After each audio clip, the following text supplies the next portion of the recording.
కమ్మని రుచికరమైన కాకరకాయ పులుసు చూస్తుంటేనే నోరూరిపోతుంది కదా.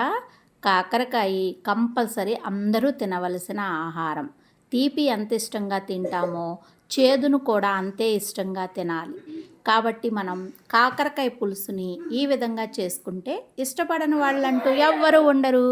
ముందుగా ఆయిల్ వేసుకుని తాలింపు దినుసులు వేసుకుని ఉల్లిపాయ పచ్చిమిర్చి నూనెలో బాగా వేయించుకోవాలి. మనం వేయించుకునేటప్పుడు దంచిన 4 వెల్లుల్లి రెమ్మలు, ఎండుమిర్చి, కరివేపాకును కూడా యాడ్ చేసుకోవాలి. ఆయిల్లో ఆనియన్స్ కొంచెం ఎక్కువే వేసుకోవాలి. నేనైతే 2 పెద్ద ఉల్లిపాయ ముక్కల్ని తరుగునైతే వేసుకున్నాను. ఇప్పుడు 1/2 కేజీ కాకరకాయ ముక్కల్ని పైన ఉన్న గరి మొత్తం తీసేసుకుని చక్కగా రౌండ్ ముక్కలుగా కట్ చేసుకుని ఈ ఆయిల్లో పసుపు ఉప్పు వేసి కాకరకాయ ముక్కలను కనుక మనకి చక్కగా వేయించుకుంటే మనకి ఆ చేదంతా కూడా పోతుంది. కాకరకాయ ముక్కల్ని ఆయిల్లో మూత పెట్టి సన్నని మంట పైన మగ్గించుకోవాలి.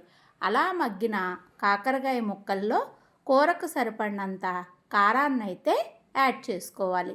ఇప్పుడు మనము ఒక చిన్న నిమ్మకాయ సైజ్ అంత చింతపండుని వేడి నీళ్ళల్లో ఉడకబెట్టుకుని రసం తీసుకుని ఆ రసాన్ని కూడా యాడ్ చేసుకుని మనకు కావలసినంత పులుసుకి వాటర్ని అయితే యాడ్ చేసుకుని సన్నని మంట పైన ఉడికించుకోవాలి.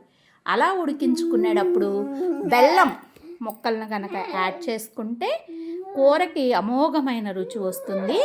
ఇలా ఒక్కసారి కాకరకాయ పులుసు ట్రై చేసి చూడండి.